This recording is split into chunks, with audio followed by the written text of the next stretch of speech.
जी पंजाब हरियाणा हिमाचल देख रहे दर्शकों का स्वागत है। मैं थोड़ा ना गुरप्रीत सिंह लेके हाजिर हाँ पंजाब की बात ते गल करांगे डेरा बस्सी बेअदबी मामले की जिस दे विच मुलसम की गिरफ्तारी हो गई है। जी हाँ, डेरा बस्सी बेअदबी मामले दे विच पिंड दे ही रहने वाले सुरजीत सिंह भोला नां ते शख्स नूं गिरफ्तार कर लिया गया। पुलिस के मुताबिक भोला मानसिक तौर पर परेशान है।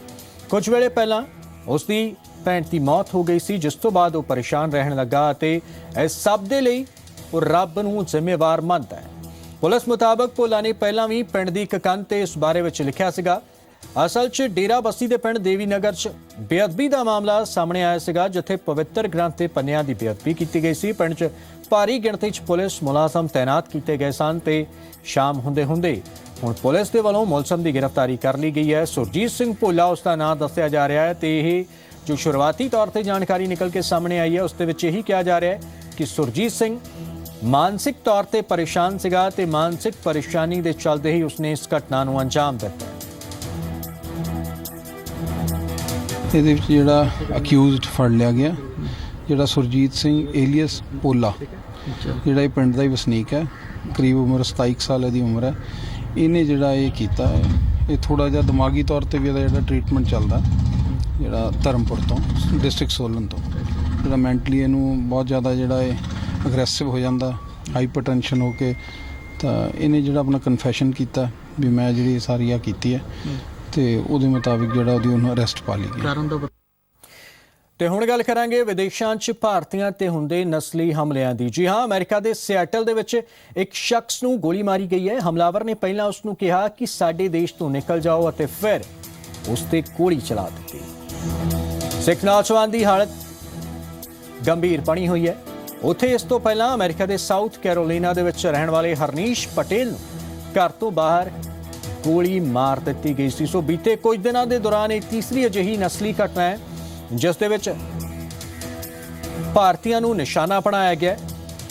ਇਸ ਤੋਂ ਪਹਿਲਾਂ ਇੱਕ ਸਾਫਟਵੇਅਰ ਇੰਜੀਨੀਅਰ ਨੂੰ ਗੋਲੀ ਮਾਰੀ ਗਈ ਸੀਗੀ। ਉਸ ਤੋਂ ਬਾਅਦ ਦੂਸਰੀ ਘਟਨਾ ਇਹ ਸਾਹਮਣੇ ਆਈ ਹੈ ਤੇ ਤੀਸਰੀ ਹਰਨੀਸ਼ ਪਟੇਲ ਜਿਸ ਨੂੰ ਗੋਲੀ ਮਾਰੀ ਗਈ ਸੀ।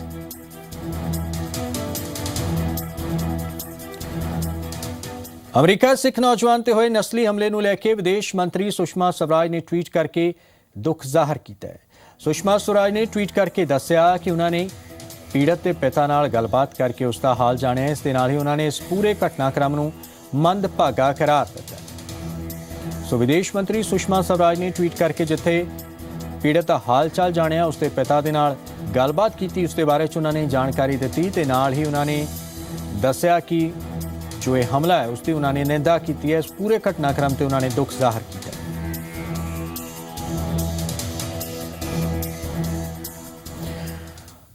उधर DSGMC के प्रधान मनजीत सिंह जीके ने अमेरिका च होए हमले की निंदा की है ते नाल ही उन्होंने कहा कि केंद्र सरकार नूं विदेशों च हुंदे नस्ली हमलिਆਂ ਨੂੰ रोकण दे लई ढुकवें कदम चुकने चाहिए ने। उधर कांग्रेस ने भी इस हमले की तिखे शब्दों च निखेधी की है। Increasing hate crimes in United States is a very worrying situation for Indians living in United States and for the entire Indian community. We urge the Prime Minister to come out of his campaign mode and take this issue with the United States, with the President of the United States, and to explain it to the people what steps have been taken to ensure safety of the Indians living in United States. मैं समझता हूं कि hate crime के जो instances हैं वो बहुत बढ़ रहे हैं। हम मोदी गवर्नमेंट से और सुषमा स्वराज जी से भी मुलाकात करेंगे ताकि ये जो बढ़ते हुए हेट क्राइम के इंस्टेंसेस हैं सिखों के खिलाफ, इसके ऊपर रोक लगनी चाहिए और जो कल्प्रिट्स हैं उनको पनिश करना चाहिए, उनके ऊपर स्टर्न एक्शन होना चाहिए। उधर विदेशों च वास्ते सिखां दे प्रतिक्रम भी सामने आ रहे हैं, जिथे मामले च सख्त कार्रवाई की मंग की जा रही है तो उत्थे उन्हां वल्लों इल्जाम लगाए जा रहे हैं कि पहलां भी शिकायत की गई पर स्थानक प्रशासन वल्लों कार्रवाई नहीं हुई। The American Sikh Congressional Caucus is taking action in regards to the situation and making sure that the recent shooting is addressed as a hate crime. The caucus has contacted local law enforcement in order to effectively prosecute any suspect involved accordingly for the magnitude of this hate crime and according to the situation. The Sikh Caucus has and will continue to support the Sikh community on a national level. Kent, state of Washington, the incident has happened. Somebody is shot and injured, a Sikh gentleman, 39 years old, and look like it's a hate crime. We are trying to talk to the authorities. We are trying to talk to the victim, but nothing has came up yet.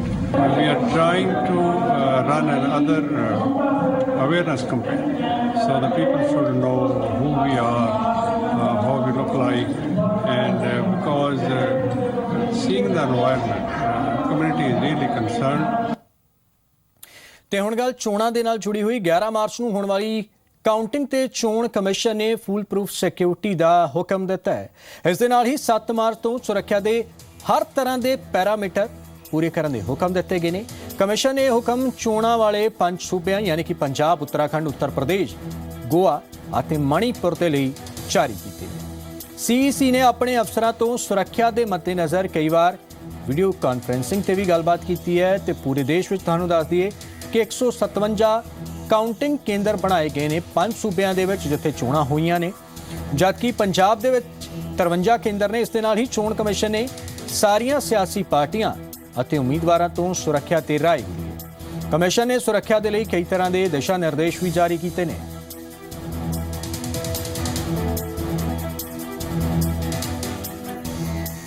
Bharat Pakistan ਕੌਮਾਂਤਰੀ ਸਰਹੱਦ ਅਟਾਰੀ ਤੇ ਦੇਸ਼ ਦਾ ਸਭ ਤੋਂ ਉੱਚਾ ਤਿਰੰਗਾ ਲਹਿਰਾਇਆ ਗਿਆ। ਤਕਰੀਬਨ 360 ਫੁੱਟ ਉੱਚੇ ਇਸ ਤਿਰੰਗੇ ਨੂੰ ਲਾਹੌਰ ਤੋਂ ਵੀ ਆਸਾਨੀ ਨਾਲ ਦੇਖਿਆ ਜਾ ਸਕੇਗਾ।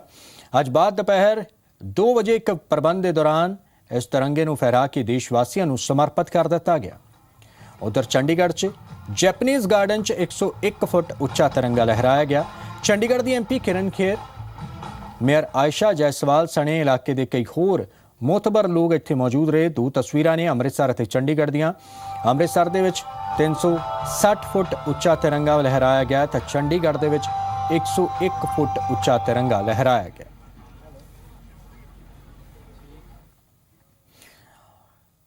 ਸੋ ਅੰਮ੍ਰਿਤਸਰ ਦੇ ਵਿੱਚ ਦੇਸ਼ ਦਾ ਸਭ ਤੋਂ ਉੱਚਾ 360 ਫੁੱਟਾ ਝੰਡਾ ਦੇਸ਼ ਵਾਸੀਆਂ ਦੇ ਨਾਮ ਕਰ ਦਿੱਤਾ ਗਿਆ, ਜੋ ਕਿ ਪੱਛਮੀ ਪੰਜਾਬ ਦੇ ਸ਼ਹਿਰ ਲਾਹੌਰ ਤੋਂ ਵੀ ਵੇਖਿਆ ਜਾ ਸਕਦਾ ਹੈ।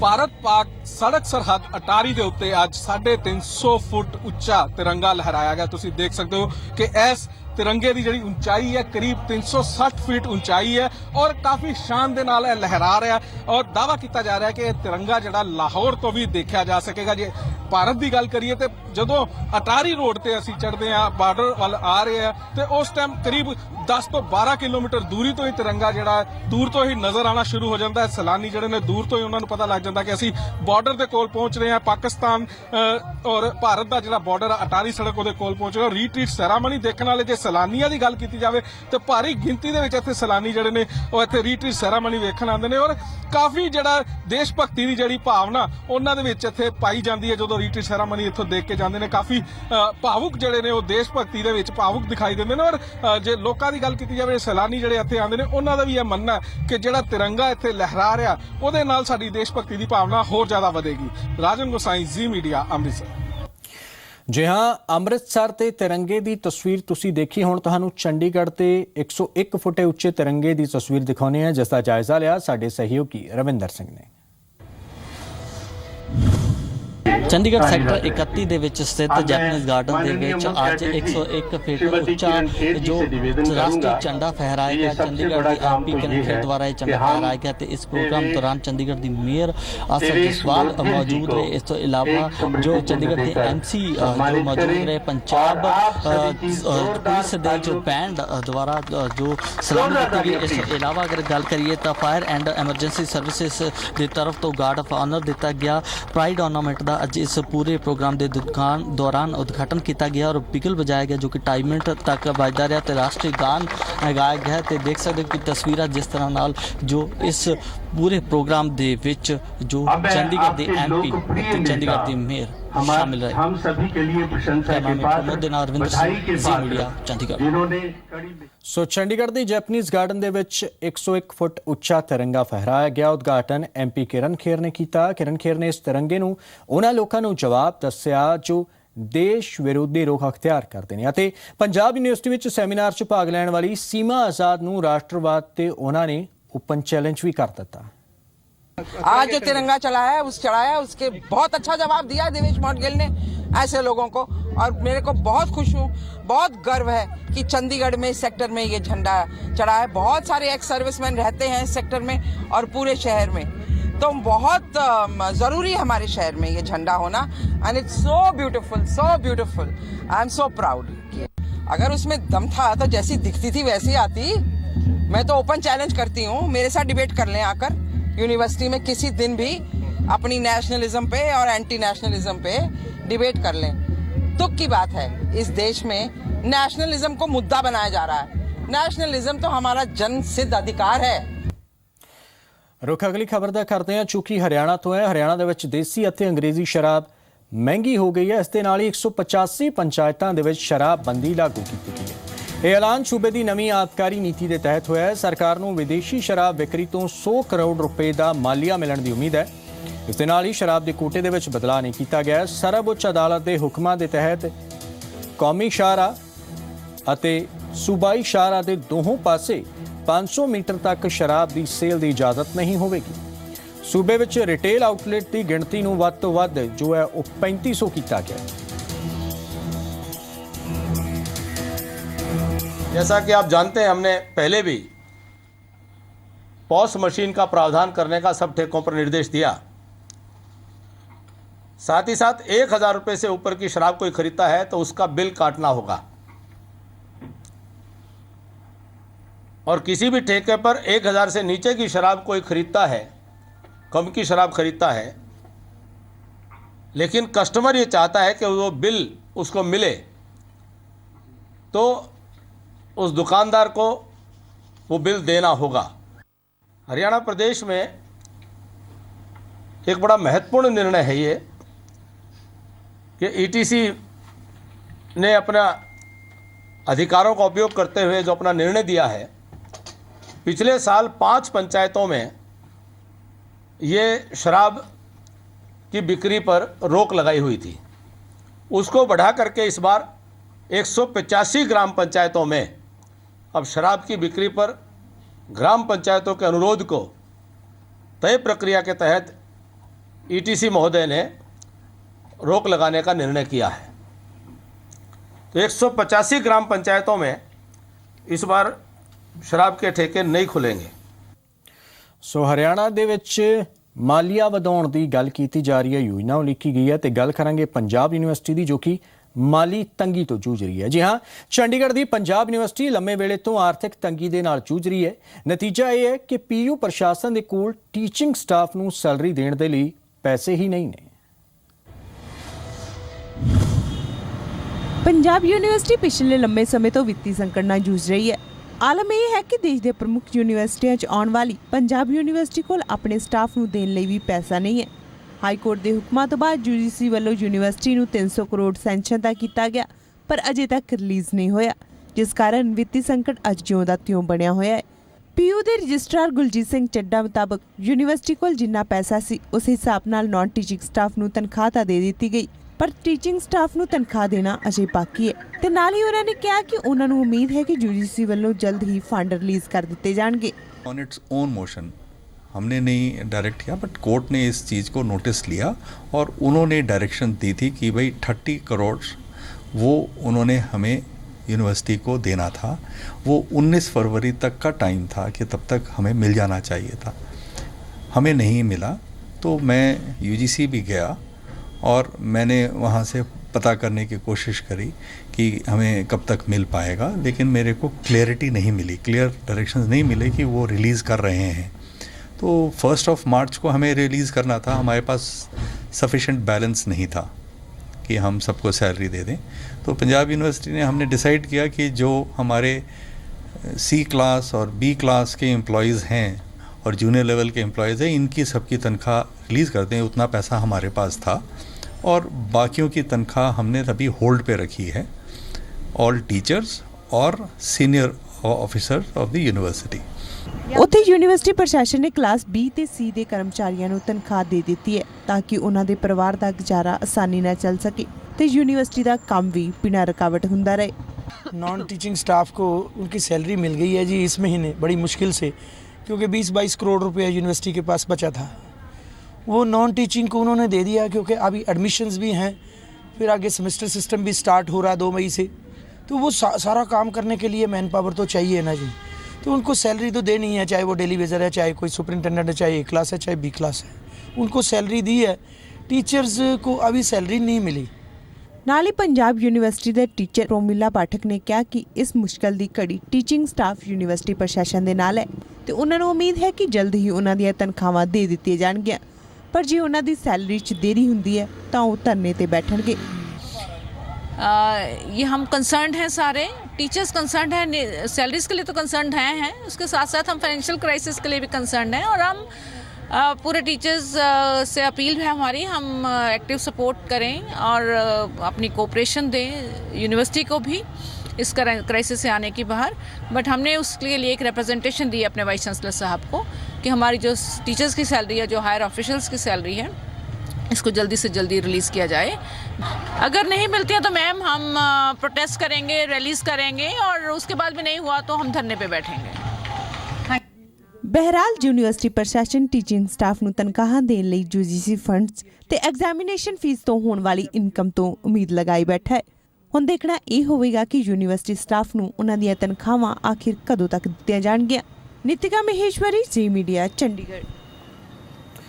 ਤੇ ਹੁਣ ਗੱਲ ਸਾਡੇ ਮਿਸ਼ਨ ਸਟ੍ਰੇ ਡੌਗਸ ਦੀ।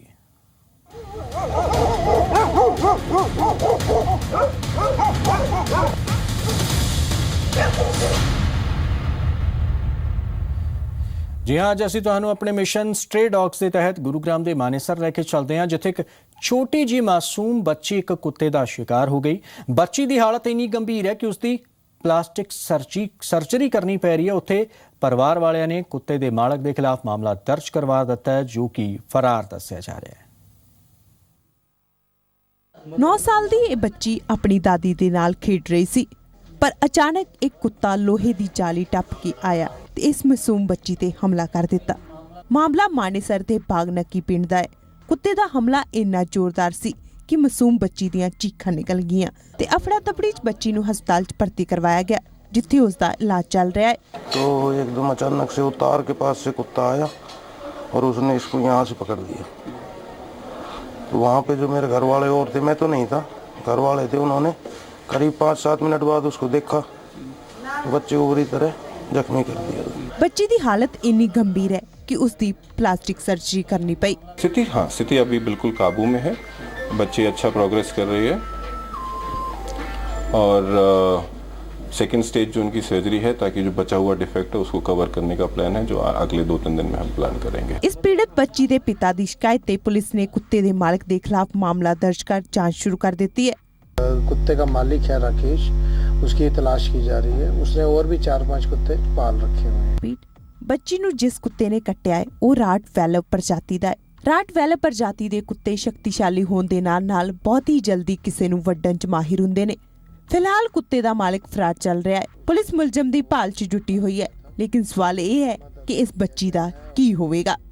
गुरुग्राम तो आलोक उपाध्याय दे नाल ब्यूरो रिपोर्ट, जी मीडिया। तो हुण गल करांगे साडे अज दे सवाल दी। साडा अज दा सवाल है कि हिमाचल के 2017 के दंगल च भ्रष्टाचार अहम मुद्दा होवेगा कि बीजेपी के सीनियर आगू सुरेश भारद्वाज के बयान तो तुसीं सहमत हो? यसली टाइप करो ZPHH स्पेस दे के वाई, नो ली ZPHH स्पेस दे के एन, अपने जवाब 5757 ते भेज दिओ। ते सवाल का जवाब तुसीं शाम 7 बजे डायरेक्ट विद दिनेश देख सकते हो।